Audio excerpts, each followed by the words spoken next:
Welcome back to Purrfect Takes. I'm your host, Stephen Patton, joined as always by my dear friend and co host, Jacob Acquire.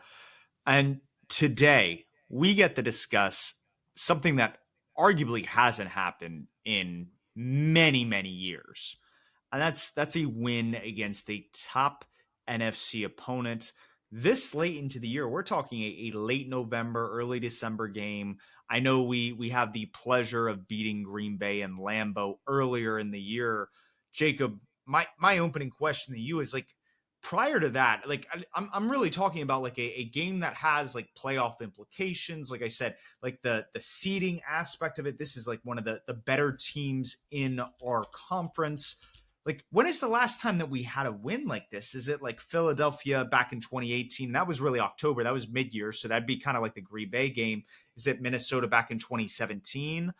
I like what even comes close to what we just witnessed this past Sunday as the Panthers won 31-28 over the visiting Los Angeles Rams.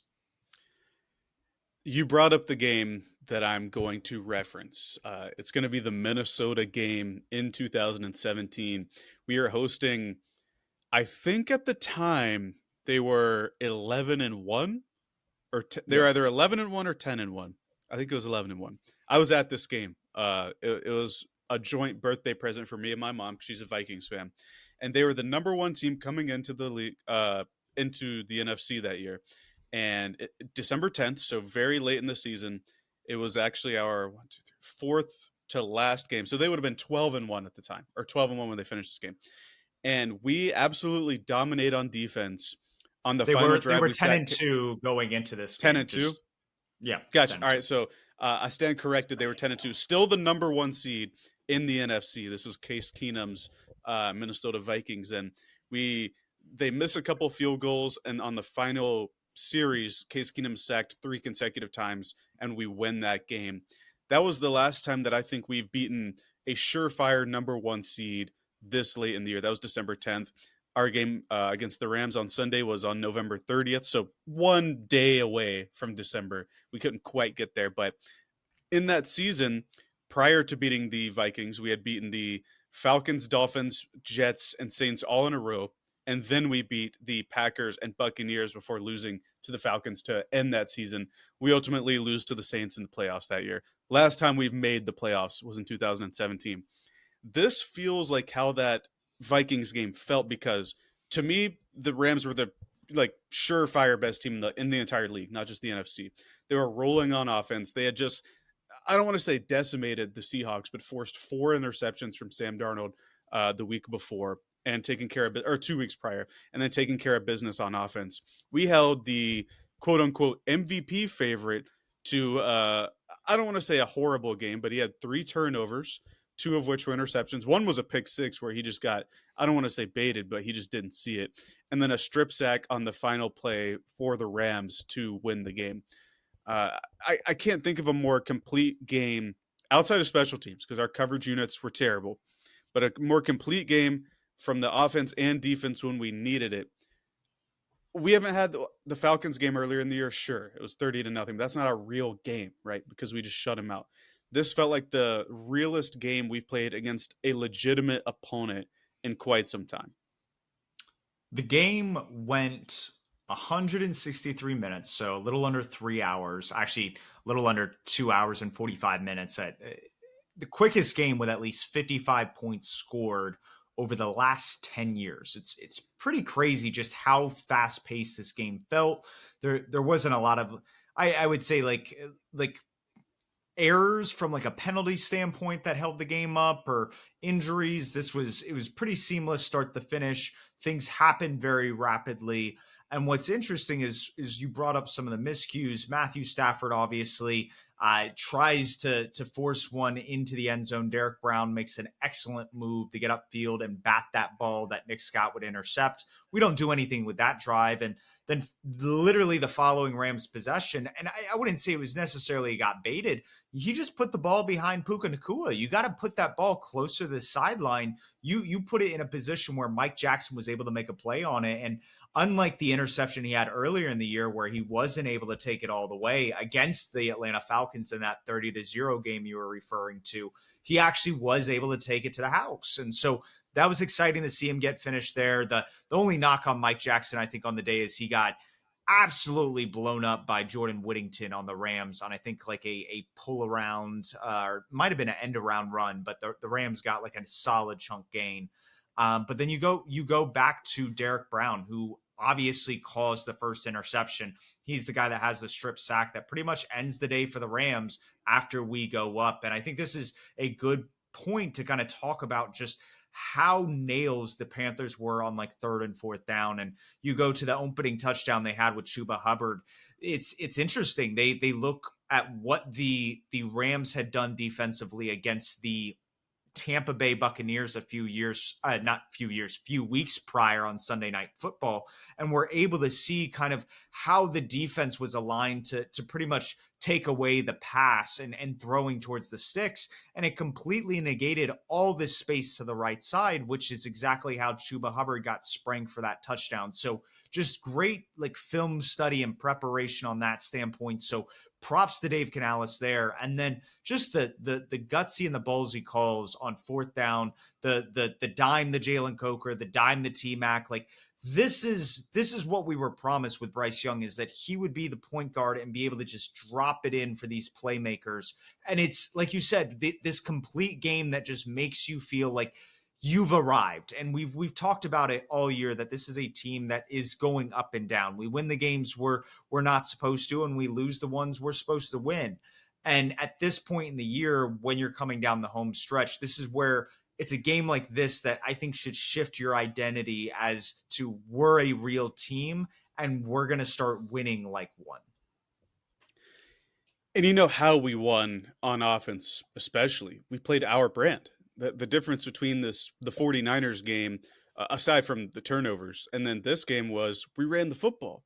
We absolutely, especially in the second half, we absolutely tired the Los Angeles Rams defenders out. These are defenders that are better players than a lot of our offensive players, but because we pounded the rock, we kept pounding, they were worn out at the end. You mentioned third and fourth down. We were 3 of 3 on fourth down in this game. There was a 4th and 2 on our first, like on our opening drive. And then on that third down, following the conversion, 35-yard catch and run by Chuba Hubbard. That screen pass looked very similar to the one that we played or that we ran 2 weeks ago on Monday Night Football, where JT Sanders decided not to block, but to run upfield as if he was running a route. Well, this time he stuck and blocked. I don't know who it was. And Chuba Hubbard looked like the guy he was at Oklahoma State with some speed and burst and took it all the way. Then 2 more fourth downs, obviously. The first touchdown to Jalen Coker, where Emmanuel Forbes, kind of an emerging star for the Rams, just kind of gets bullied. He's a great guy who plays on the ball. He's also maybe 5'10", maybe 160 pounds. Jalen Coker is 6'3", close to 200. He just bullies him. Forbes has him dead to rights at the 10-yard line, and he just dragged him another 10 yards for the touchdown. Then the next fourth down, probably one of the best throws of Bryce Young's career. I think it's right up there with the Chiefs game last year where he hits David Moore. Complete anticipatory throw, hits T-Mac in the perfect spot. T-Mac outruns Emmanuel Forbes for another touchdown.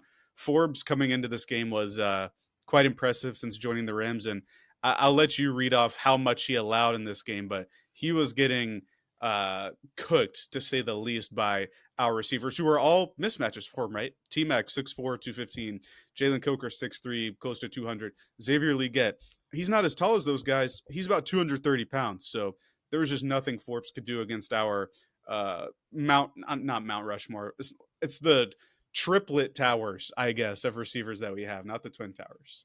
It's interesting because I think this is what we expected as Panthers fans like over a decade ago with Kelvin Benjamin, Devin Funchess, and what we're getting with T-Mac and Coker. And Leggett obviously provides some of that physicality and was a huge part in our run game and setting up blocks from that standpoint. But going back to Emmanuel Forbes, you were kind of singing his praises last week. I was a little unsure if this was kind of fool's gold, and against bigger wide receivers, it was harder for him to play. And obviously I didn't go back and watch the film and watch Forbes specifically to see if he won several reps, but the 6 times he was targeted, he allowed 5 receptions, 110 yards and 2 touchdowns. I mean, like, have yourself a day. Like he got absolutely roasted and torched, and so it's just it's one of those things when you're the opposing side. This is hilarious, but for him, I'm sure this is a learning experience. And the Rams, we knew this coming into the year. Like they aren't known for their secondary. The whole point of like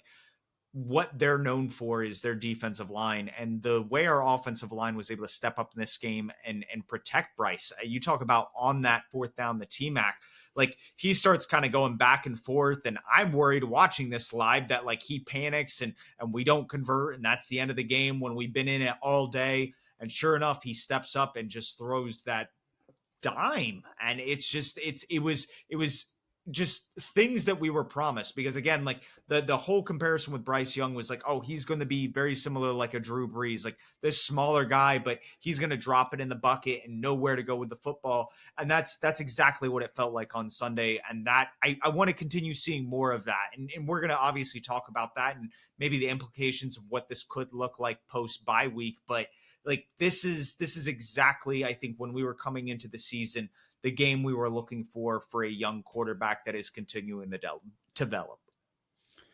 You know who called that game, by the way? This, Um, with this past one was it yeah, was Greg Olson. nope. It was No, it Greg wasn't. Olson's No, partner, Adam Amin, yes, and it yes, was that's right. Drew Brees It was was, yeah, the play-by-play guy. So the guy that Bryce Young is supposed to be emulating looked a lot like him in the game today. Even when he took sacks, they weren't. There was one bad sack, but the other one wasn't super bad. 11 game-winning drives for Bryce Young in his early career. The Panthers put out a graphic that he's the youngest quarterback to ever have 11 game winning drives, which is very cool. But I'd also like us to win more without needing them. Unfortunately, I still think we're a team that needs to gain more talent. But to be at 7-6 before our bye week, latest bye week in the league this year, I think is incredibly impressive. When we did our preseason predictions for the Panthers schedule, I think both of us said 7-10 was our prediction. To be in a situation where we have 4 more games and a week of rest for some of our guys like JC Horn to get healthy, Trayvon Merrick to come back from suspension, and have the opportunity to win 2, 3, maybe 4 more games, hopefully.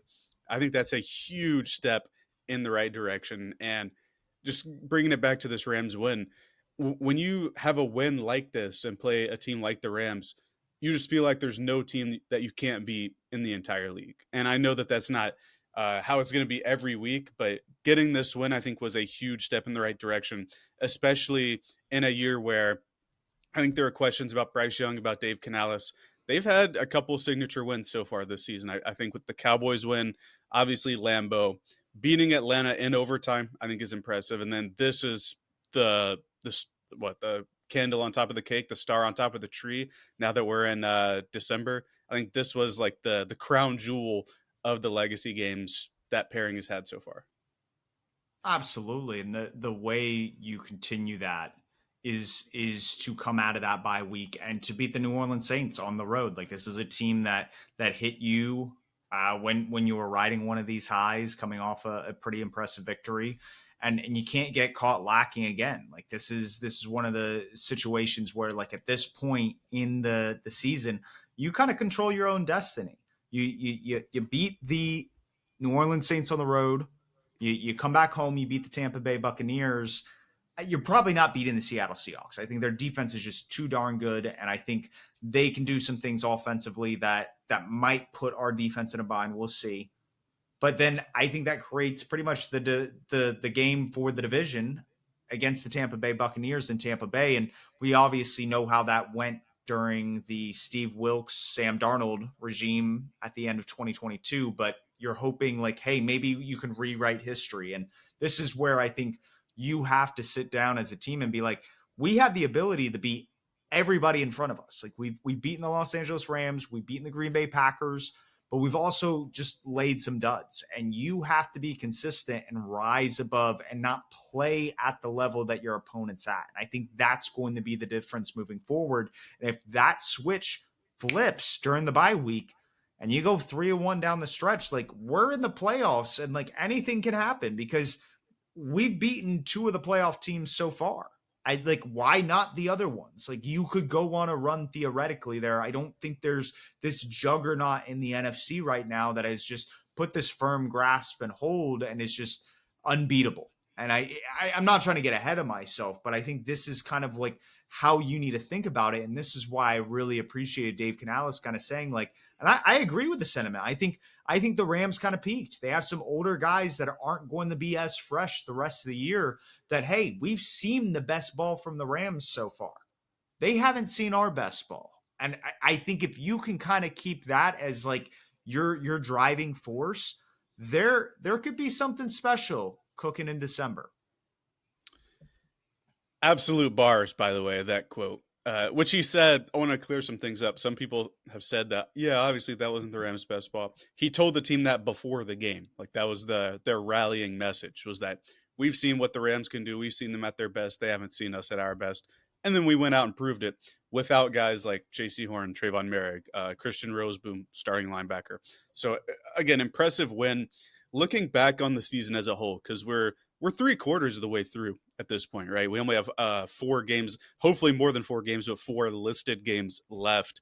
I want to look at some of the biggest surprises, disappointments, and maybe our biggest need going into next season. We actually have the same answer for all of them because we wrote it in the notes. And before recording, we didn't know this, but we do have the same answer. And the biggest surprise for the season has to be Rico Dowdle, right? We were kind of hapless after a 1-3 start, just getting demolished by it was New England, right? It was that fourth game, and then coming back, Rico Dowdle starts because Chuba Hubbard is hurt, and we win that thriller against Miami, right?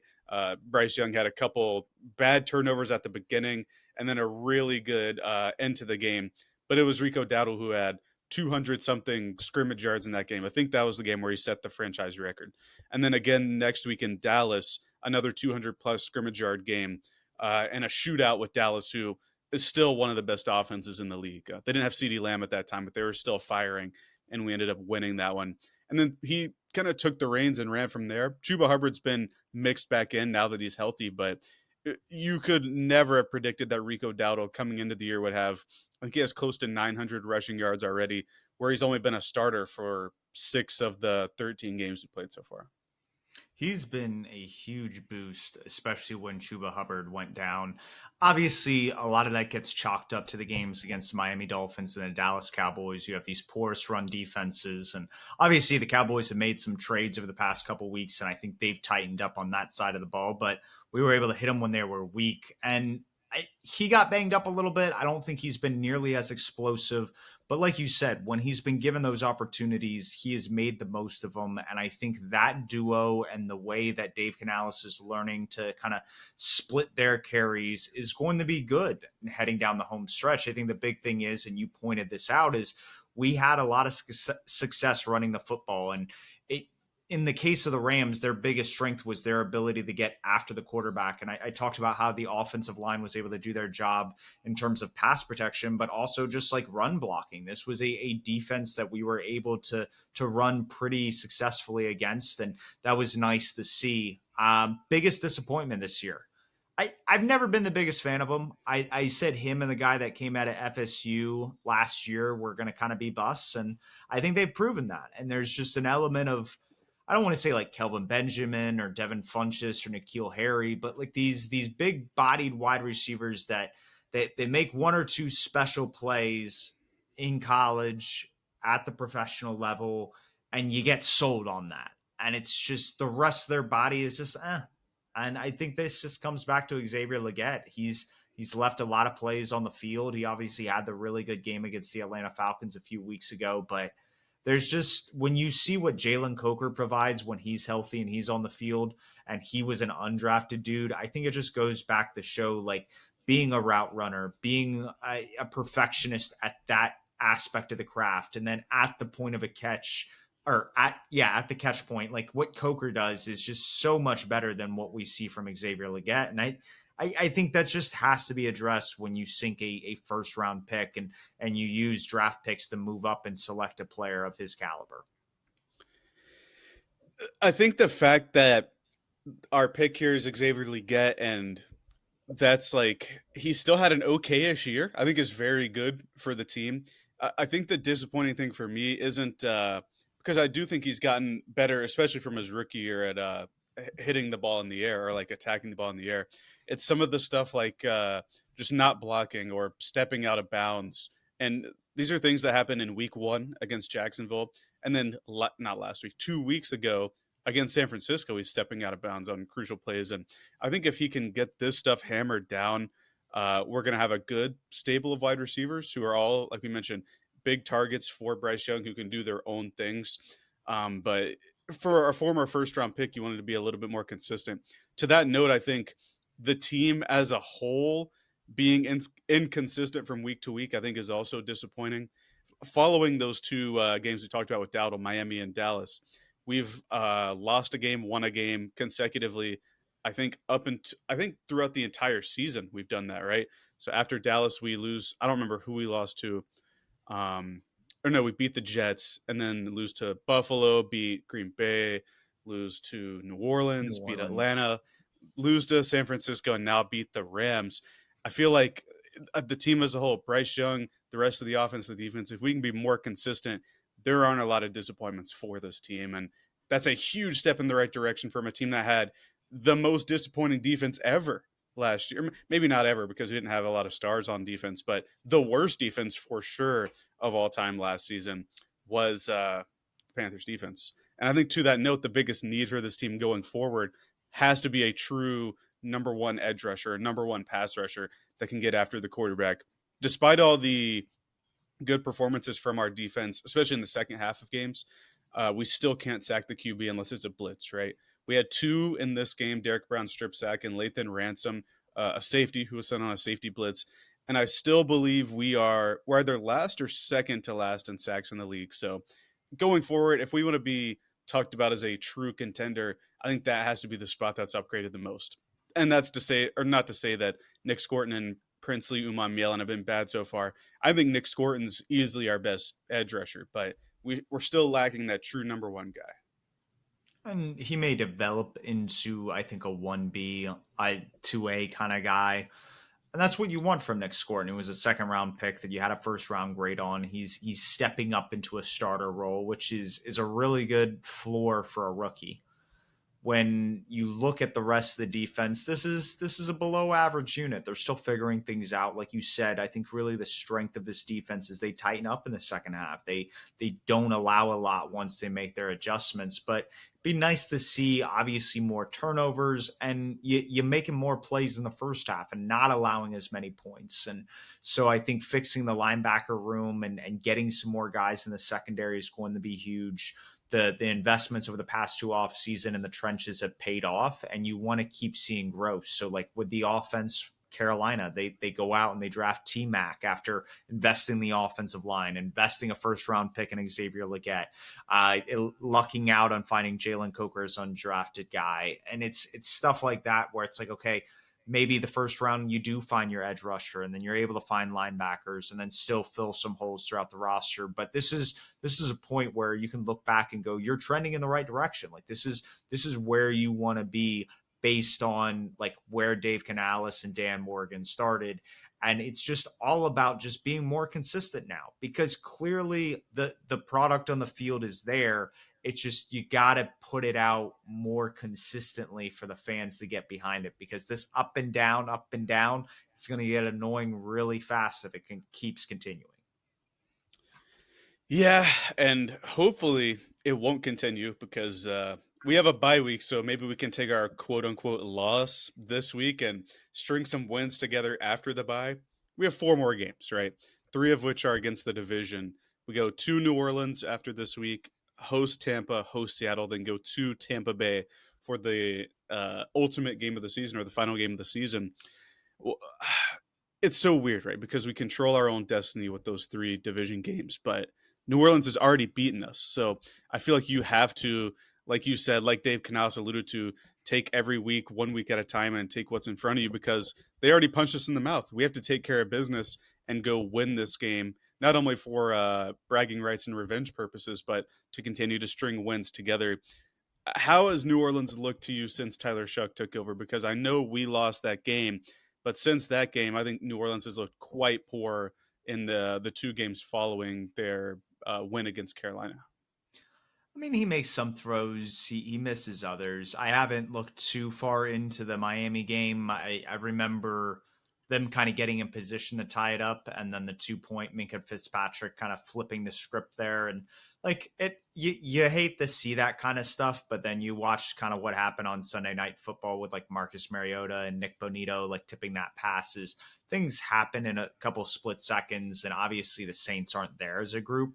It's more just not allowing him to make those special plays that he made to like Jawan Johnson and a few of the others. And where we talked about like holes and needs for this team, this is where it's like Roseboom and Trevin Wallace. It's like they need to have the game of their lives. Like the last time we played the Saints, it felt like Demario Davis and Pete Warner were like prime Luke Kuechly and Thomas Davis. It was a complete slap in the face to your brand. And honestly, if I'm the Carolina Panthers and if I'm Roseboom and if I'm Trevin Wallace, I'm taking that as a slap in the face. Like you should have allowed the opposing linebacker group to look better than you when they're I would say comparable. I wouldn't say anything special about those two that I just listed for the Saints. So that's I think what I want to see as an improvement because I felt like for the most part, outside of JC Horn getting burned, the rest of the defense did its job.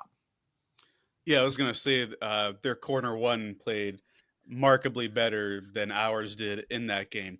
Funnily enough, they play Tampa Bay this week while we get to sit at home and watch all the games.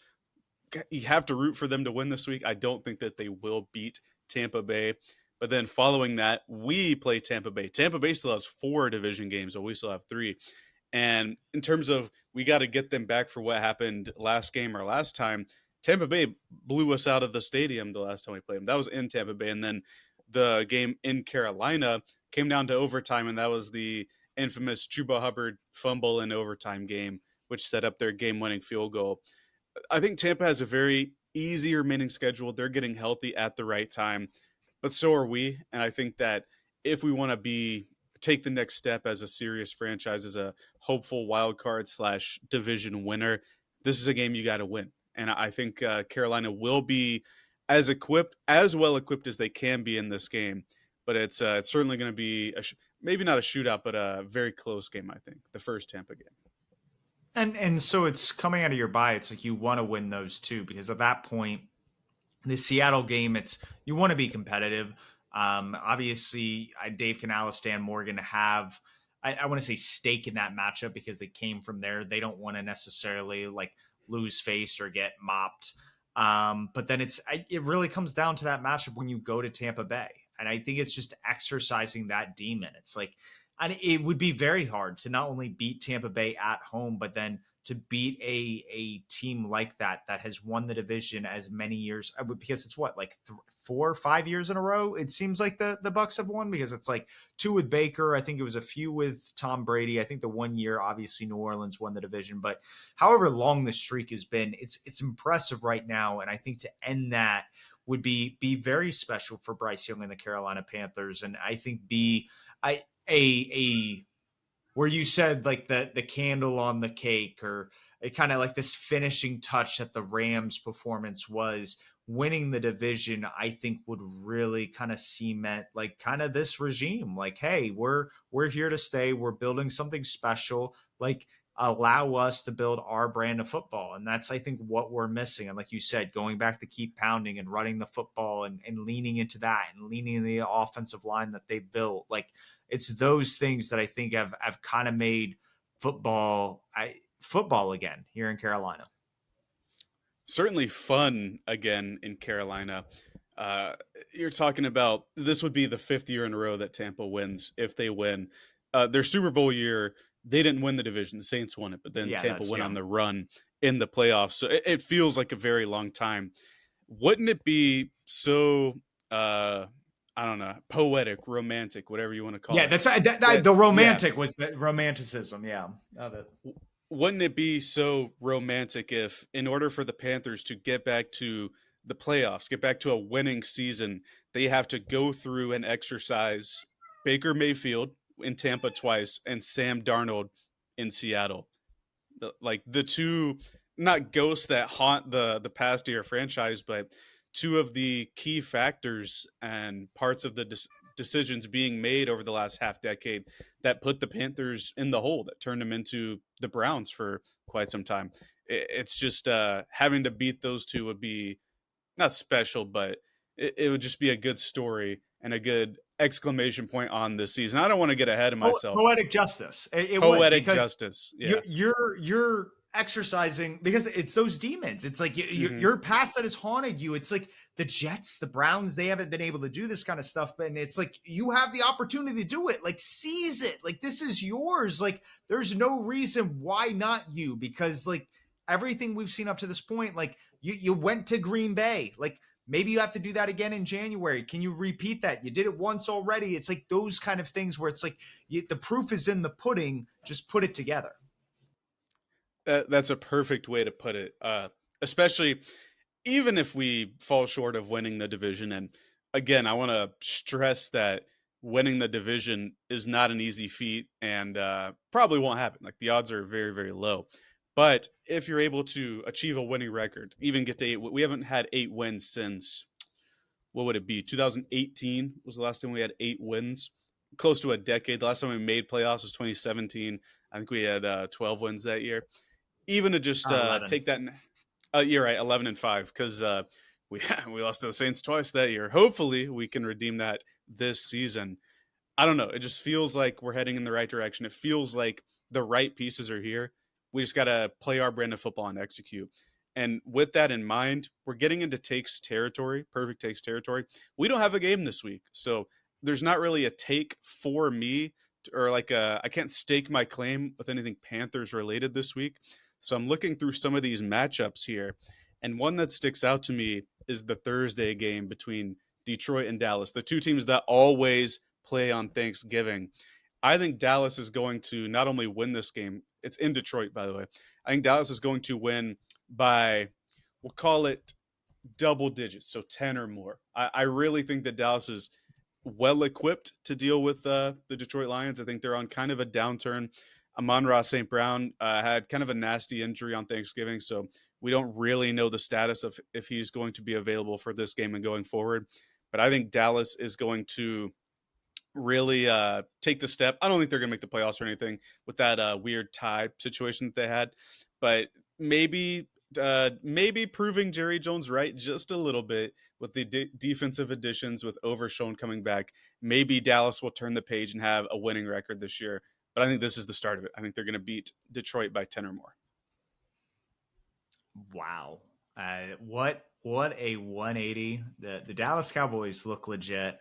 They made And the by the right way, moves. I called them going 7-10 last year, so I'm pretty good at on this podcast. I'm pretty good at prognosticating Cowboys stuff.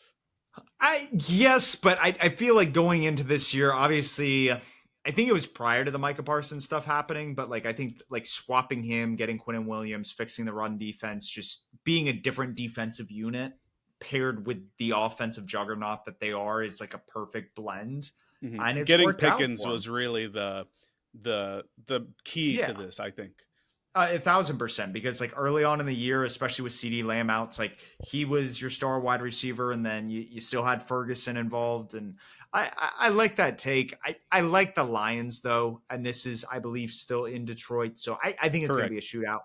This is, to say 10 points is crazy, because I think what the last time they played in Dallas, that was the game where it was like they should have, like That the was the ineligible lineman kind of yeah. situation, and how that backed up, and they still went for it, and this, that, the third. But that's where it's just, I do feel like it's going to be a closer game than that. But my perfect take will be Panthers related.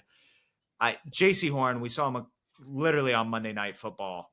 Just completely dominate. His second interception was something I've quite haven't seen I, since like Ed Reed and whatnot. yeah, Kind I of was gonna say I've seen one person do that. and like, again, it's just like that's a Hall of Fame worthy play. Derek Brown, we talked about it with the Rams recap, made two very special plays that forced turnovers. Just a havoc creator and havoc wrecker in the middle of the defense. But those two guys, I think, are first team All Pros this year. There's no reason why you shouldn't have those guys be there, especially with the turnaround that this team has had. I mean, you go from being bottom of the barrel like a team with a top 10 pick to now vying for the division. Like, I outside of just adding depth, there wasn't a lot of star players, and those two have been stars at their respective positions, and I think deserve it. I think they deserve it. What I think is going to happen, unfortunately, is the fact that they play for the Panthers. Maybe we're past Panthers bias because we're, I'm as telling you, of right JC now, a Horn's going to winning be a team. first team All Pro. It's Derek Brown is the one that will probably be on the fence because of name value, but I'm telling you, JC Horn, his value when you look at some of the numbers, like he'll be first team All Pro. Maybe in terms of reality, I actually think Derek Brown I think he has the better chance because I think he's been the best defensive lineman in the NFL this year. I mean interior defensive lineman. Obviously, Myles Garrett is on another galaxy when it comes to playing on the defensive line, off the edge, what have you. He's about to break the sack record. He has 4 games to get 4 sacks. We'll see if it happens. But I think from an interior standpoint, Derek Brown has been the best in the entire National Football League. The name value, I think you're right, is going to hamper Derek Brown. He also didn't play at all last year, so he might not be as fresh on people's minds or on voters' minds. And JC Horn is second in interceptions this season.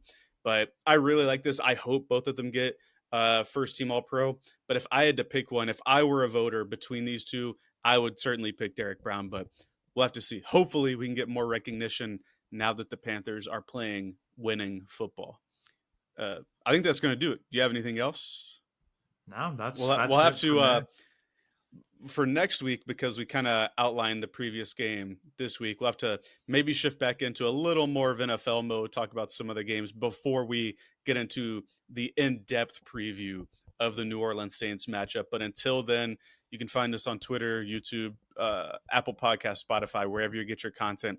And from a very happy Jacob and Steve, because the win, happy holidays and keep pounding.